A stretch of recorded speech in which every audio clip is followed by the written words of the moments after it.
আজ দুপুরে থাকছে গাছের কুমড়ো, গাছে কচি, কচি কুমড়ো হয়েছে তো একটা ছোট্ট কুমড়ো নিয়ে এসেছিলাম পেড়ে। সেই কুমড়ো দিয়ে উচ্ছে দিয়ে একটা রেসিপি শেয়ার করব। সাথে থাকছে হচ্ছে বাজার থেকে আজকে নিয়ে এসেছিলাম হচ্ছে এই শাপলা। তো আজকে শাপলার একটা ছোট্ট রেসিপি শেয়ার করব, তো আবার মশলাপাতি ছাড়া। তো কুমড়োটাকে ২ টুকরো করে নিলাম, একটা টুকরো রান্না করব, মানে একটা ভাগ রান্না করব, বাকিটা থাকবে। তো ভীষণ কচি কুমড়ো, এগুলোর গায়ের যে খোসা সেটা না ছাড়ালেও হয়, আমি একটু, একটু করে ছাড়িয়েই নিলাম। নিয়ে কুমড়োটা এত ভালো যে কি বলবো, আর একটা বড় কুমড়ো হয়েছে, ওটা থাক, ওটা ভালো মতো বড় হোক তারপরে খাওয়া যাবে। তো একটা কচি কুমড়ো এটা পেড়ে নিলাম, ছোট ছোট করে টুকরো করে নিচ্ছি। আর এটা আজকে বানাবো হচ্ছে উচ্ছে দিয়ে, বেশ একটু তেতো চচ্চড়ি মতন হবে। তো কুমড়োগুলো কেটে নিয়েছি, পাশাপাশি আমি উচ্ছেগুলো কেটে নেব আর একটু পেঁয়াজ কেটে নেব। আজকে উচ্ছে দিয়ে, পেঁয়াজ দিয়ে আর এই গাছের কুমড়ো দিয়ে একটা তেতো চচ্চড়ি মতন হবে। এটা খুব একটা তেতো হবে না, বেশ ভালো লাগে খেতে আর কি। আর এদিকে শাপলা আমি ছাড়িয়ে নিচ্ছি। শাপলা আমার মনে হয় যে কচুরলতি থেকে শাপলা ছাড়ানো খুব সহজ। কীভাবে ছাড়াচ্ছি একটু দেখে নিন। যারা শাপলা ছাড়াতে পারেন না এখনও, মানে অনেকেই আছেন না যে রান্না হয়তো পছন্দ করেন কিন্তু অনেক কিছু আমরা চিনি না বা জানি না বা করতে ভয় পাই। আমার মতে কিন্তু আমার মনে হয় শাপলা ছাড়ানো খুব সহজ। আমি খুব সহজেই শাপলাটা মানে শাপলাগুলো ছাড়িয়ে নিচ্ছি। আমার মনে হয় খুব সহজভাবেই ছাড়ানো সম্ভব। বটি বা ছুরি ছাড়া খুব সহজেই শাপলা ছাড়ানো যায়, সেটাই করলাম। আর এখানে সমস্ত রেডি হয়ে গেছে, কুমড়ো, পেঁয়াজ আর এখানে উচ্ছে নিয়ে নিয়েছি কেটে, সাথে এখানে শাপলা রেডি করে নিয়েছি, সমস্ত ধুয়ে রেডি করে নিয়েছি। এবার রান্নার দিকে যাব।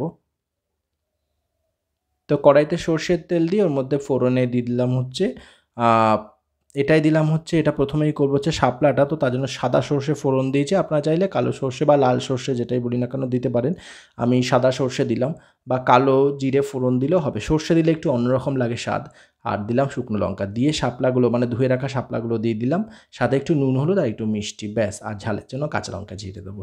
আর সত্যি বলতে আমি যেহেতু খাওয়া দাওয়ার পরে অডিওগুলো মানে যে ভয়েসটা আমি অ্যাড করি, তো আজকে শাপলাটা দারুণ হয়েছিল আর বেশ ঝাল ঝাল হয়েছিল। এতটাও ঝাল হবে বুঝতে পারিনি। ৩টে লঙ্কা চিড়ে দিয়েছিলাম আর একটা শুকনো লঙ্কা দিয়েছিলাম। তো দারুণ হয়েছিল খেতে, একটু ঝাল ঝাল একটু মিষ্টি মিষ্টি দারুণ লেগেছে। আর সাথে ছিল তেঁতো চচ্চড়ি, মানে হচ্ছে খুব একটা তেঁতো হয়নি, উচ্ছে ছিল সাথে কুমড়ো। আর কুমড়োটা যে এত ভালো, মানে কুচি অবস্থায় এত ভালো, তার মানে কুমড়োটা এখন বড় হবে আরও ভালো লাগবে খেতে। তো যাই হোক, এটা একটু জল দিয়ে দিলাম, যতটুকু জল দরকার, একটু ঝোলঝোল মতন রাখবো। তো মোটামুটিভাবে একটু লঙ্কাগুলো ঘেঁটে দিচ্ছি। একটু শুকনো শুকনো নাবাবো না, মানে একটু ঝোলঝোল রাখবো, ঝোলটা বেশ ভালো লাগে আমার খেতে। এটা একটু রসুন দেওয়া যেতে পারে ভাজা, মানে যখন তেলের মধ্যে একটু রসুনের কোয়া থেতো করে দিলেও হয়। আজকে রসুন দিইনি, এমনিই করলাম। একটু চিনি ছিটিয়ে দিলাম।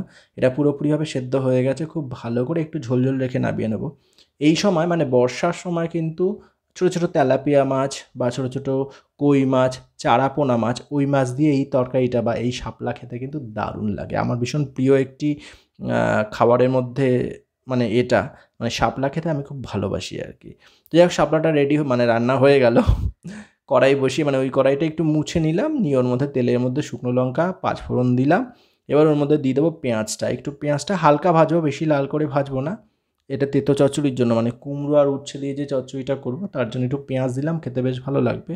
আজকের এই যে চচ্চড়িটা, এটা মা বলেছিল বানাতে, তো মার পছন্দের রান্না এটা। আর আমার পছন্দের রান্না হচ্ছে শাপলা। তো এবার দিয়ে দিলাম হচ্ছে উচ্ছেগুলো, পেঁয়াজটা একটু ভেজে নিলাম প্রথমে, তারপর উচ্ছেগুলো দিলাম। একটু স্বাদ অনুযায়ী নুন দেবো, দিয়ে হালকা করে উচ্ছেগুলো ভেজে নেব। তারপর কেটে রাখা যে কুমড়ো রয়েছে সেই কুমড়োগুলো দেবো, দিয়ে স্বাদ অনুযায়ী নুন আর হলুদ আর একটু মিষ্টি অ্যাড করতে পারেন যদি পছন্দ হয়। ব্যাস, আলাদা করে এখানের মধ্যে কোনো লঙ্কা দিতে হবে না, একটা শুকনো লঙ্কা আমি ফোড়নেই দিয়ে দিয়েছিলাম। তো যাই হোক, কুমড়োগুলো দিয়ে দিচ্ছি, কেটে রাখা কুমড়োগুলো দিয়ে ভালো করে নেড়ে চেড়ে স্বাদ অনুযায়ী নুন আর একটু হলুদ আর সামান্য একটু জল, জলটা না দিলেও হয়, আস্তে আস্তে করে মানে কম ফ্লেমে ঢাকনা চাপা দিয়ে রান্না করলেও হবে। আমি সামান্য একটু জল দিলাম, তো তাড়াতাড়ি হবে তার জন্য, দিয়ে এই রান্নাটা করে নেব। তো বন্ধুরা, আজকের রান্নাঘরে ছোট্ট দুটো রেসিপি মশলা ছাড়া দেখাচ্ছি। একটা থাকছে হচ্ছে কুমড়ো দিয়ে উচ্ছে দিয়ে একটা তেতো মতন চচ্চড়ি, যেটা গরম ভাত দিয়ে দারুণ লাগে খেতে। তাও আবার বাড়ির গাছের কুমড়ো, ভাবুন বন্ধুরা, এত ভালো কুমড়োটা, এত ভালো লাগলো খেতে। তো যাই হোক, অর্ধেকটা কুমড়ো রাখা আছে, মা বলছিল আজকে খাওয়ার সময় যে এটা দিয়ে একটু মাছের ঝোল করতে। তো দেখি কাল আর পরশু তো হবে না, কারণ দুদিনই আমার ক্লাস থাকে, বেরোতে হবে। সোমবার যদি সম্ভব হয় ওই কুমড়োটা দিয়ে মাছের ঝোল করব, আর যদি করি সেটা শেয়ার করবো আপনাদের সঙ্গে। তো যাই হোক, একটু জল অ্যাড করে দিলাম, দিয়ে ঢাকনা চাপা দিয়ে বেশ কিছুক্ষণ রাখলেই মোটামুটিভাবে সেদ্ধ হয়ে আসলে একদম মাখা মাখা, তারপর নামিয়ে নেবো। এখানে আলাদা করে কাঁচা লঙ্কা দেওয়ার দরকার নেই, একটা শুকনো লঙ্কা গন্ধের জন্য আর স্বাদের জন্য দিলেই হবে। সাথে নুন আর হলুদ, আর আগেই বললাম যদি চিনি পছন্দ করেন একটু চিনি অ্যাড করতে পারেন। আর একদম শুকনো শুকনো হবে, তারপর নামিয়ে নেব।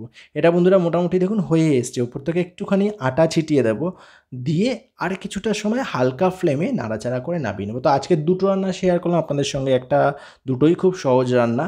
একটা হচ্ছে শাপলা, যেটা আমার খুব পছন্দের, একটা হচ্ছে কুমড়ো দিয়ে, কচি কুমড়ো মানে কাঁচা কুমড়ো যেটাকে আমরা বলি, সেই কাঁচা কুমড়ো আর উচ্ছে দিয়ে একটা চচ্চড়ি মতন। তো কেমন লাগলো জানাতে ভুলবেন না। সবাই ভালো থাকবেন, সুস্থ থাকবেন, সাবধানে থাকবেন। আর দুদিন ধরে তো বৃষ্টি নেই, বেশ ভালো রোদ উঠেছে। তো সবাই ভালো থাকবেন, সুস্থ থাকবেন, আর হালকা হালকা রান্না করে খাওয়া দাওয়া করবেন, তাতে শরীরটাও ভালো থাকবে। তবে হ্যাঁ, মাঝে সাঝে একটু ভারী খাওয়া উচিত। আমি তো খাই, আমি বলি সবাইকে, কিন্তু মাঝে সাঝে আমিও একটু হালকার থেকে ভারী খাবারটা খাই। তো আজকে এতটাই, দেখা যাচ্ছে নতুন পর্বে।